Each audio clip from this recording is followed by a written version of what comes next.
Assalamualaikum warahmatullahi wabarakatuh.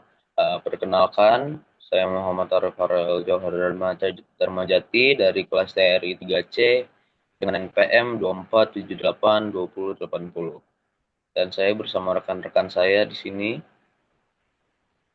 Saya Okta Erlisa dengan NPM 24782090. Dan saya Nadia Nabia Zikra dengan NPM 24782087. Nah, jadi pada video presentasi kali ini, kami akan mempresentasikan eh, apa namanya bab 9 untuk mata kuliah etika profesi ya. Untuk jadi di bab pendahuluan di sini media. Jadi di presentasi di presentasi ini yang hari ini akan kita bahas adalah bagaimana peran media itu telah Aku lagi on. cara dari masa mulai dari media tradisional sampai era media sosial. Nah, seperti yang dikatakan oleh Simon Mainward, customer are not longer just customers, they are creators. Nah, pernyataan ini menjadi sangat relevan ketika kita melihat bagaimana masyarakat modern bukan lagi sekedar menerima informasi, tapi secara aktif memproduksi konten menyebarkan opini dan pengaruh kepada publik. Jadi, jika dulu kekuatan informasi itu berada pada besar seperti televisi, radio, dan koran, kekuatan tersebut pindah ke tangan individu melalui media sosial. Jadi platform seperti Instagram, YouTube, TikTok, itu mereka memberikan kekuatan kepada siapapun untuk menjadi pencipta konten dengan pengaruh yang sangat besar. Jadi gambaran perubahan inilah yang akan menjadi landasan kita dalam pembahasan slide berikutnya. Boleh dilanjut ke slide 2? Oke, slide 2 di sini ada vignette ya, Manelo Social Shopping. Jadi untuk memahami perubahan pada di peran media sosial saat ini ya, kita coba dulu melihat melalui contoh Wanelo ini nih, sebuah platform sharing shopping gitu ya. Nah, jadi Wanelo ini merupakan tingkatan dari want, need, love. Platform ini memungkinkan pengguna untuk membuat wishlist, memilih produk favorit, dan membagikan kepada komunitas lainnya. Jadi pengguna di sini bisa mengikuti akun, tren, dan bahkan bisa memberikan rekomendasi produk dari orang lain yang mereka percayai gitu. Yang menarik dari Wanelo ini, itu nggak cuma menjual barang secara langsung, dia juga uh, hanya mengerahkan pengguna ke retailer resmi gitu aja. Nah, ini menunjukkan konsep baru yang dimana media sosial tidak hanya tempat berbagi informasi, tapi juga menjadi jembatan antara konsumen dan e-commerce. Yang dimana contoh ini menggambarkan bagaimana media sosial menjadi kekuatan ekonomi baru dan di mana rekomendasi sosial lebih berpengaruh dibandingkan iklan tradisional. Oke, kita boleh geser ke slide berikutnya, slide 3. Nah, contoh Indonesia social shopping. Jadi fenomena social shopping ini ya tidak hanya terjadi di luar negeri juga, tapi di Indonesia juga. Yang dimana kita punya contoh yang sangat populer seperti TikTok Shop, Shopee Live, hingga Tokopedia Pay gitu ya. Yang dimana TikTok Shop ini memungkinkan pengguna menemukan produk melalui video pendek yang sangat engganing ya. Jadi Shopee Live juga menggabungkan belanja dan hiburan menjadi kan semacam TV home shopping versi era digital gitu. Sementara Tokopedia sendiri ini memanfaatkan konten video untuk mempermudah konsumen memahami produk. Nah, disinilah kita melihat bahwa media tidak lagi sekedar menyampaikan informasi, tetapi menjadi bagian aktif dari pengalaman belanja itu sendiri. Kita bisa geser ke slide berikutnya.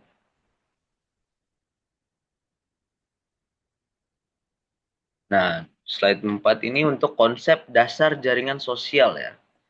Jadi beranjak dari konsep dasar jejaring sosial ya. Jejaring sosial ini adalah komunikasi online yang memungkinkan penggunanya berbagi minat, informasi dan aktivitas. Tujuannya bukan hanya untuk komunikasi, tetapi juga untuk kolaborasi dan mungkin pembentukan komunitas ya. Jadi beberapa karakteristik utama jaringan sosial yang antara lain di sini ada contohnya adalah adanya profil pengguna sebagai identitas digital, sistem follow atau pertemanan, terus ada juga interaksi konten seperti like, komen, dan share seperti itu. Dan algoritma yang mengatur apa yang kita lihat. Jadi kemampuan untuk menyebarkan konten secara cepat dan masif. Nah, model ini membuat informasi dapat menyebar lebih cepat dibanding media tradisional. Yang dimana inilah alasan jejaring sosial menjadi alat komunikasi dominan di era digital sekarang. Oke, baik. Mungkin untuk slide berikutnya akan disampaikan oleh rekan saya. Untuk pemateri selanjutnya, waktu dan tempat dipersilakan.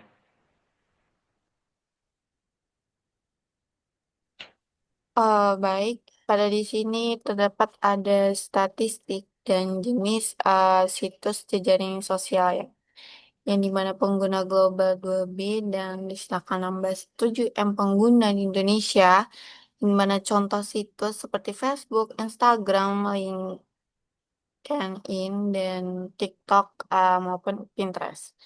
Nah, media sosial ini telah menjadi bagian ya, yang dimana kita nggak bisa terpisahkan dari kehidupan sehari-hari kita. Dengan lebih 2 miliar pengguna global dan 167 pengguna di Indonesia, platform seperti Facebook, uh, seperti pada contoh di situs ini, yang dimana kita menjadi wadah bagi kita untuk berinteraksi, berbagi, dan mencari informasi dari komunikasi keluarga hingga komunitas profesional. Media sosial telah membuka peluang baru bagi kita untuk terhubung dan berbagi. Nah, dalam penggunaan media sosial, kita harus selalu ingat untuk menjaga etika dan profesionalisme. Kita harus memastikan bahwa konten yang kita bagikan tuh tidak melanggar hak orang lain dan tidak merugikan orang lain. Uh, Next, Okta selanjutnya. Untuk penerapan bisnis jejaring sosial ini seperti social network advertising and indirect advertising melalui grup, direct advertising, dan friend network seperti viral ataupun marketing dan influencer, di mana media sosial ini bukan hanya sekedar tempat untuk berinteraksi, tetapi juga menjadi alat bisnis yang sangat efektif dengan menggunakan sosial network. Advanced testing direct sebagai contohnya sini, di mana bisnis dapat meningkatkan kesadaran maupun merek gitu, di mana dia meningkatkan penjualan dan membangun hubungan dengan pelanggan dalam menggunakan media sosial dan untuk bisnis. Nah, kita harus memastikan bahwa kita menggunakan strategi yang tepat dan mengukur hasilnya. Nah, dalam menggunakan media sosial untuk bisnis, nah kita harus selalu transparan dan jujur dalam beriklan gitu.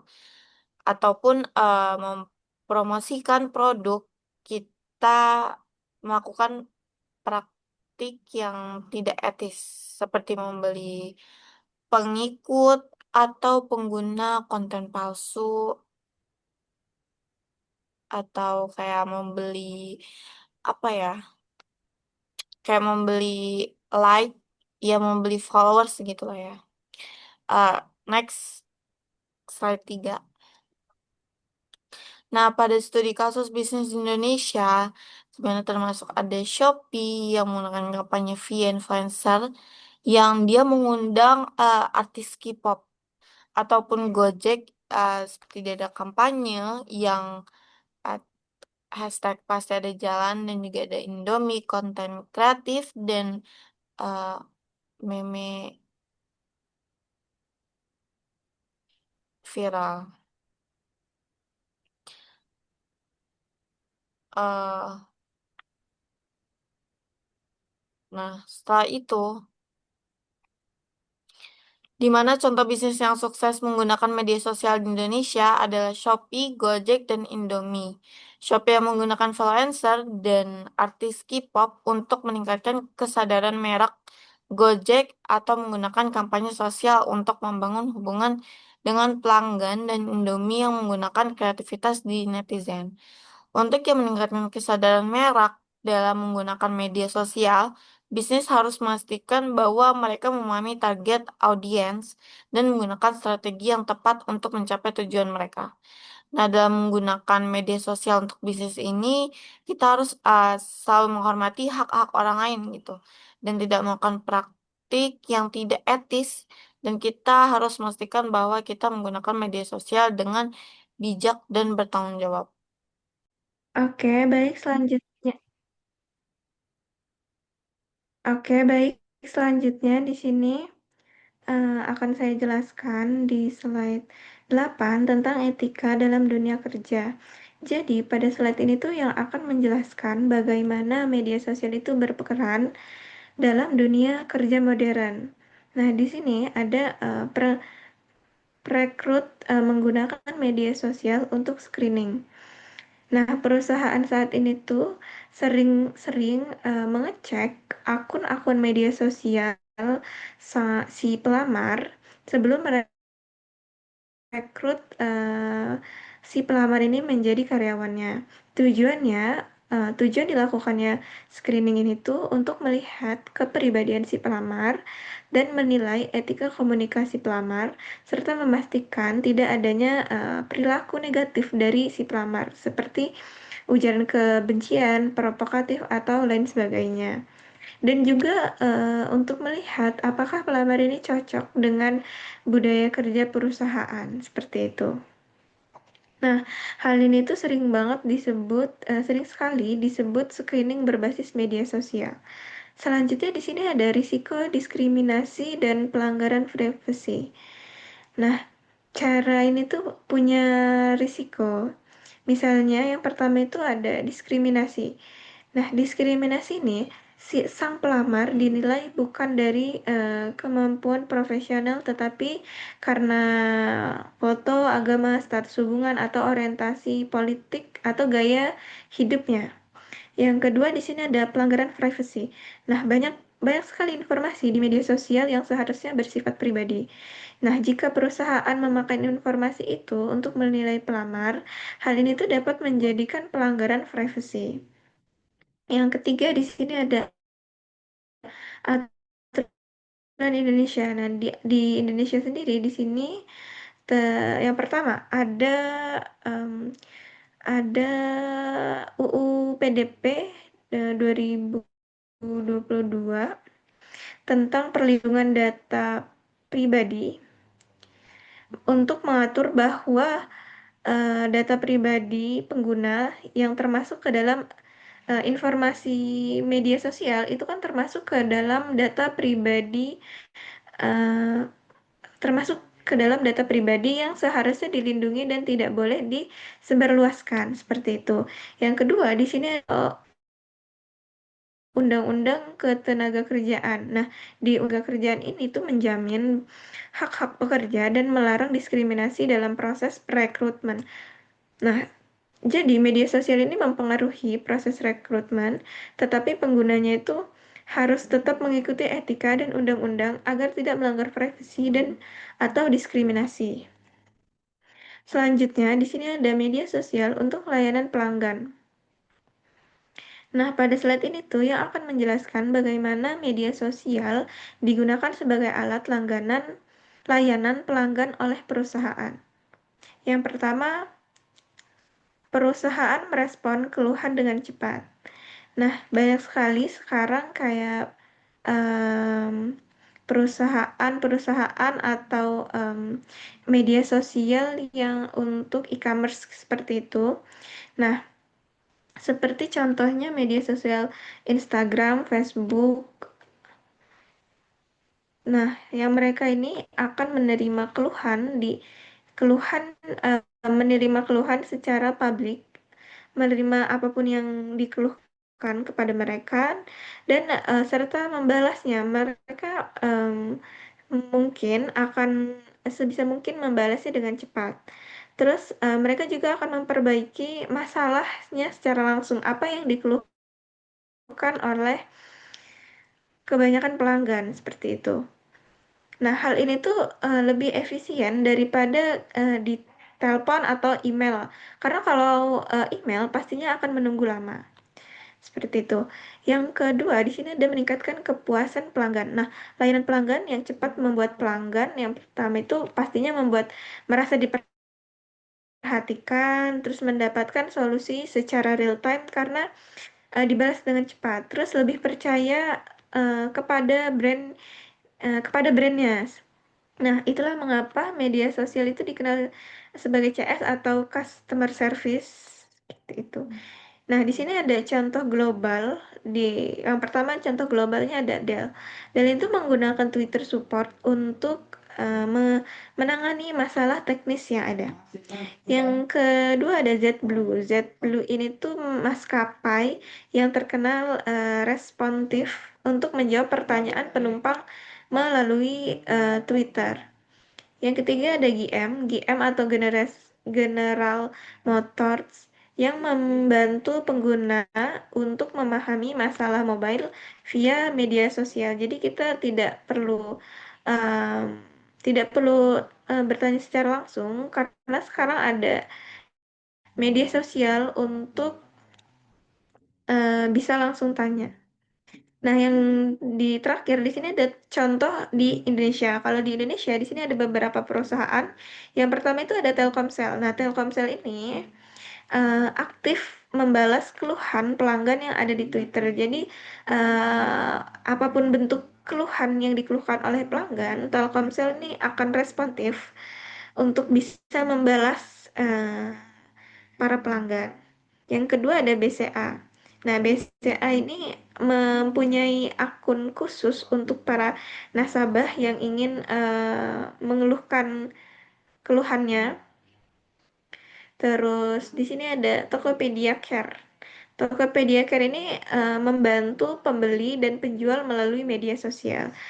Jadi seperti yang sudah saya jelaskan tadi, pelanggan dan penjual itu akan berkomunikasi lewat media sosial karena zaman sekarang kan zamannya media sosial, apa-apa pasti menggunakan media sosial. Jadi dengan media sosial itu eh, lebih cepat dan lebih mudah. Nah, karena media sosial ini kan mempercepat komunikasi antara pelanggan dan perusahaan. Jadi memungkinkan keputusan dan kepercayaan yang dibangun oleh para pelanggan. Oke, selanjutnya di sini ada isu etika jejaring sosial. Yang pertama di sini ada cyberbullying. Nah, Cyberbullying ini adalah perundungan atau bullying yang dilakukan melalui media sosial atau melalui internet. Nah, bentuknya itu bisa berupa komentar kasar, penghinaan, penyebaran foto tanpa izin, atau fitnah. Jadi banyak sekali di zaman sekarang ini lewat media sosial seperti komentar-komentar yang tidak yang kasar, terus hoax-hoax yang disebarkan luas, banyak sekali perlakuan-perlakuan seperti itu yang yang terjadi sekarang ini. Nah, dampaknya itu sangat besar ya akibat cyberbullying ini tuh. Yang pertama itu korban itu bisa stres, depresi, atau bahkan bunuh diri karena bisa aja dari komentar-komentar jahat yang membuat si korbannya sakit hati atau memfitnah korbannya sampai dia depresi.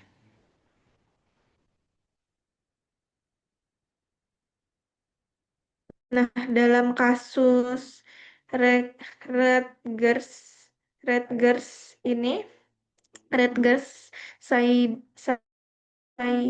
Saidis. Nah, mahasiswa yang bunuh diri karena perundungan online. Nah, itu apa ya? Dampak yang besar akibat perundungan atau cyberbullying lewat media sosial. Terus di sini ada kasus KPI 2023, laporan kasus bullying anak Indonesia yang semakin meningkat. Terus di sini ada cyber stalking, yaitu ancaman digital pada dewasa. Nah, se- cyber stalking ini itu adalah tindakan yang mengikuti, memantau, atau mengawasi seseorang melalui internet. Seperti kita kayak stalking media sosial seseorang, atau kalau dalam bahasa Indonesia itu apa ya? Menguntit eh, akun akun-akun media sosial yang mereka kepoin gitu. Nah, pelaku si cyber stalking ini tuh biasanya tuh mengun- menguntit aktivitas online korban seperti melacak lokasi atau mengirim ancaman-ancaman kepada korban. Nah, hal ini tuh bentuk ancaman digital yang sering sekali terjadi pada orang-orang dewasa.